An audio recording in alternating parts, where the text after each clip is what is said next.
ನಮ್ಮ ತಂದೆ ತಾಯಿ ಸೇವೆ ಮಾಡೋ ಅದೃಷ್ಟ ನಮಗಿಲ್ಲ. ನಮ್ಮ ಅತ್ತೆ ಮಾವನ ಸೇವೆ ಮಾಡೋ ಅದೃಷ್ಟ ಇದೆ, ಬಟ್ ಅವರೊಂದು ಕಡೆ ನಾವೊಂದು ಕಡೆ ಇದ್ದೀವಿ. ನಾವು ಹೊಟ್ಟೆಪಾಡಿಗೋಸ್ಕರ ಕೆಲ್ಸಕ್ಕೆ ಬಂದಿದ್ದೀವಿ. ಓಕೆ, ನಮ್ಮ ತಂದೆ ತಾಯಿಗಳು ನಮ್ಮ ಅತ್ತೆ ಮಾವ ಎಲ್ಲ ಊರಲ್ಲಿದ್ದಾರೆ. ಈ ಹೊಟ್ಟೆಪಾಡಿಗೋಸ್ಕರ ಬಂದಿರೋ ಕಾರಣದಿಂದ ಅತ್ತೆ ಮಾವನ ಸೇವೆನೂ ಮಾಡೋಕ್ಕಾಗ್ತಾಯಿಲ್ಲ, ತಂದೆ ತಾಯಿ ಸೇವೆನೂ ಮಾಡೋಕ್ಕಾಗ್ತಾಯಿಲ್ಲ.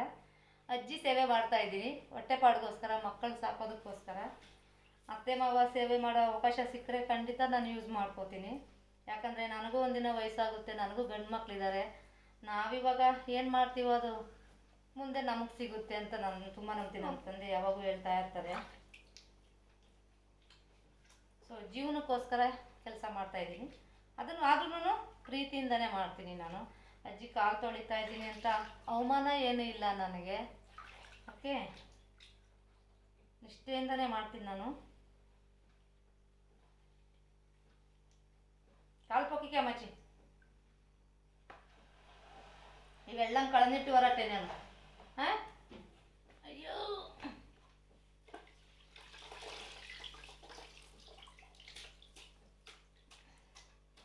ನೋಡಿ ಫ್ರೆಂಡ್ಸ್ ಹೆಂಗೆ ಮಾಡ್ತಾ ಇದ್ದೀವಿ ನಾವು ಅಂತ.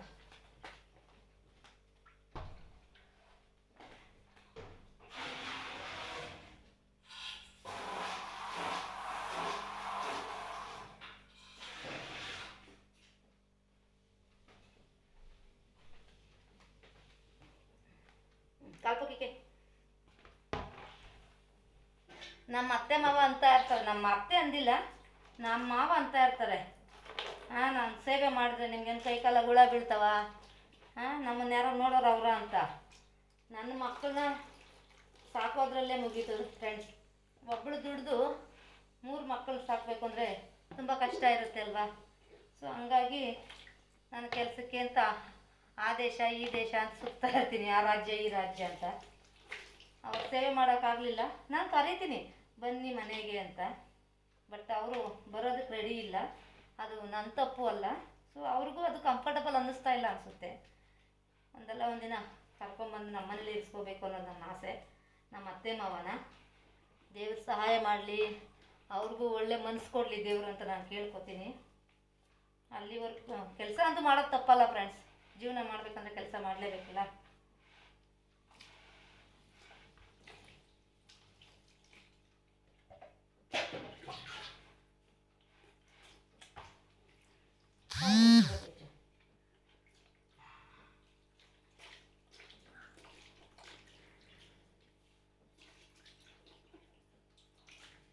ಕಾಲು ಪೋಕಿಕೆ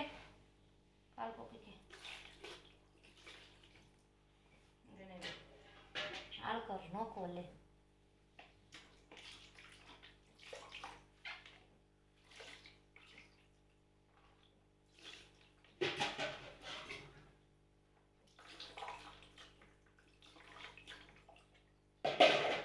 ಅವಾಗೆ ಚೆನ್ನಾಗಿ ಸೋಪಾಕೆಲ್ಲ ತಿಕ್ಕಿದ್ದೀನಿ, ಅದಕ್ಕೆ ಇವಾಗ ಲೈಟಾಗಿ ತೊಳೆದೆ.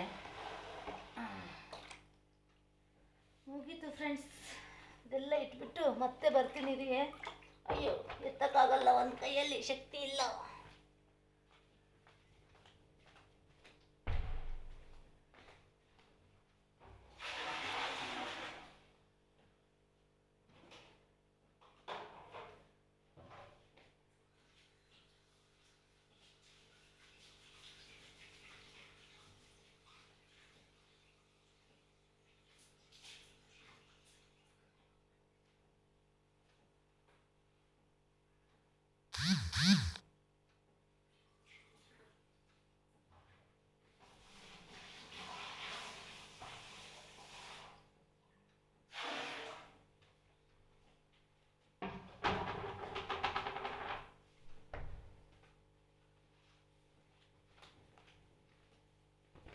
ಕಾಲು ಪೊಕ್ಕಿಗೆ ಮಚ್ಚಿ.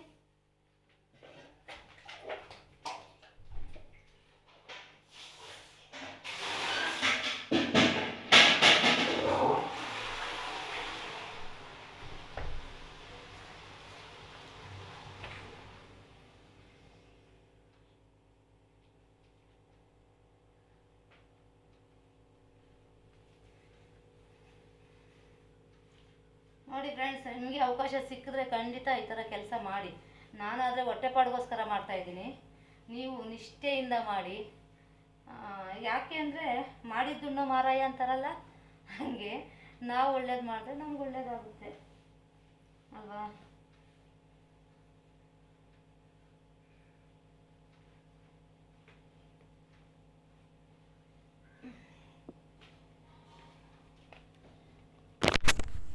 ನಮಗೆ ಹೆಣ್ಮಕ್ಳೇ ಇರಲಿ ಗಂಡು ಮಕ್ಕಳೇ ಇರಲಿ, ನಾವು ಹಿಂಗೆ ಇರಲ್ಲ. ನಮಗೂ ಒಂದಿನ ವಯಸ್ಸಾಗುತ್ತೆ. ವಯಸ್ಸಾದ ಕಾಲದಲ್ಲಿ ಅವರು ನಮ್ಮನ್ನು ಸಾಕಬೇಕು ಅಲ್ವಾ. ನನ್ನ ಕ್ಯಾಮ್ರಾ ಸರಿ ಇಲ್ಲ, ಸ್ವಲ್ಪ ಎಂಜ್ಲಾಗಿ ತಿಕ್ತೀನಿ ಇರ್ರಿ. ಈಗ ಚೆನ್ನಾಗಿ ಕಾಣಿಸುತ್ತೆ ಅಂತ ಅನ್ಕೋತೀನಿ, ಗೊತ್ತಿಲ್ಲ. ಸೊ ಮಾಡಿದ್ದುಣ್ಣ ಮಾರಾಯ ಅಂತ ನಮ್ಮ ಅಪ್ಪ ಯಾವಾಗ ಹೇಳ್ತಾ ಇರ್ತಾರೆ ನೋಡಮ್ಮ, ಅತ್ತೆ ಮಾವ ಸೇವೆ ಮಾಡಬೇಕು, ಮಾಡಿದ್ರೆ ತುಂಬ ಒಳ್ಳೆಯದು ಅಂತ ಹೇಳ್ತಾರೆ. ಮೆಸೇಜ್ಗಳೇನೋ ಬರ್ತಾನೆ ಅವೆ. ನಾನು ಆದಷ್ಟು ಏನು ಏರೋಪ್ಲೇನ್ ಮುಡ್ಗೋತೀನಿ ರೀ. ಏರ್ಪ್ಲೇನ್ ಮುಡ್ಗೋದ್ರೆ ಎಲ್ಲ ಸರಿಗಮ್ಮಪ್ಪ ಆಗುತ್ತೆ. ಆಮೇಲೆ ನಮ್ಗೆ ವಯಸ್ಸಾದ ಕಾಲಕ್ಕೆ ನಮಗೂ ಸಾಕಬೇಕಲ್ಲ ಯಾರಾದರೂ. ಸೊ ಇವಾಗ ನಾವು ವಯಸ್ಸಾದವ್ರ ಸೇವೆ ಮಾಡಿದ್ರೆ, ಅತ್ತೆ ಮಾವನ ಸೇವೆ ಮಾಡಿದ್ರೆ, ನಮ್ಮ ಮನೆಗಳಿಗೆ ಬರೋ ಸೊಸೆಗಳು ಹಾಗೂ ದೇವರು ಅವ್ರಿಗೆ ಒಳ್ಳೆ ಮನಸ್ಸು ಕೊಟ್ಬಿಡ್ತಾರೆ. ಅತ್ತೆಗಳ ಕ್ಯಾರೆಕ್ಟ್ರಿಗೆ ಬಂದಿದ ತಕ್ಷಣ ನಾವು ಚೇಂಜ್ ಆಗಿಬಿಡ್ತೀವೋ ಏನೋ, ಬಟ್ ಸೊಸೆದಿರಿಗೆ ಎಲ್ಲೋ ಒಂದು ಮೂಲೆಯಲ್ಲಿ ನಮ್ಮ ಅತ್ತೆ ಅನ್ನೋದೊಂದು ಫೀಲ್ ಬರುತ್ತಲ್ಲ, ನಮ್ಮ ಅತ್ತೆ ಮಾವ ಅಂತ. ಅವಾಗ ನಮ್ಮ ಸೇವೆ ಖಂಡಿತ ಮಾಡ್ತಾರೆ ಅಂತ ನಾನು ನಂಬ್ತೀನಿ. ಸೊ ಇದನ್ನು ನೀವು ಫಾಲೋ ಮಾಡಿ. ನಾನಂದರೆ ಹೊಟ್ಟೆಪಾಡಿಗೋಸ್ಕರ ಅಜ್ಜಿ ಸೇವೆ ಮಾಡ್ತಾಯಿದ್ದೀನಿ ಫ್ರೆಂಡ್ಸ್, ಸುಳ್ಳಲ್ಲ. ವಿಡಿಯೋಗೋಸ್ಕರ ಮಾಡ್ತಿರೋದಲ್ಲ, ನಾನು ಯಾವಾಗೂ ಮಾಡೋದೆ. ವಿಡಿಯೋ ಮಾಡೋ ಐಡಿಯಾ ಇರಲಿಲ್ಲ. ಇಷ್ಟು ಬಂದು 4-5 ತಿಂಗಳಾಯಿತು. ಇದುವರೆಗೂ ಎಷ್ಟು ಸತಿ ತೊಳೆದಿಲ್ಲ, ನಾನು ವಿಡಿಯೋ ಮಾಡಿಲ್ಲ. ಇವಾಗ ಮಾಡಿದೆ. ಬಟ್ ಎಲ್ಲರಿಗೂ ಒಂದು ಎಕ್ಸಾಂಪಲ್ ಕೊಡೋದಕ್ಕೋಸ್ಕರ, ಒಳ್ಳೆ ಮೆಸೇಜ್ ಕೊಡೋದಕ್ಕೋಸ್ಕರ ನಾನು ಈ ಥರ ಮಾಡಿದ್ದೆ. ಸೊ ಎಲ್ಲರಿಗೂ ರೀಚ್ ಆಗಲಿ ಇದು. ಎಲ್ಲರಿಗೂ ಶೇರ್ ಮಾಡಿ. ಹೊಸ್ದಾಗಿ ನೋಡೋರೆಲ್ಲ ಸಬ್ಸ್ಕ್ರೈಬ್ ಮಾಡ್ಕೊಳ್ರಿ, ಲೈಕ್ ಮಾಡಿ, ಸಪೋರ್ಟ್ ಮಾಡಿ. ಬಟ್ ನಾನು ಸಪೋರ್ಟ್ಗೋಸ್ಕರ ವಿಡಿಯೋ ಮಾಡ್ತೀನಿ ಅಂದ್ಕೋಬೇಡಿ. ಬಟ್ ಇದು ತುಂಬ ಒಳ್ಳೆ video, don't miss it. Okay, thank you for watching. ಅದೇ ಪ್ರಕಾರ ನೀವು ಸೇವೆ ಮಾಡಿ, ಖಂಡಿತ ದೇವರು ನಿಮ್ಮನ್ನ ಆಶೀರ್ವಾದ ಮಾಡ್ತಾರೆ. Thank you. God bless you all. Love you.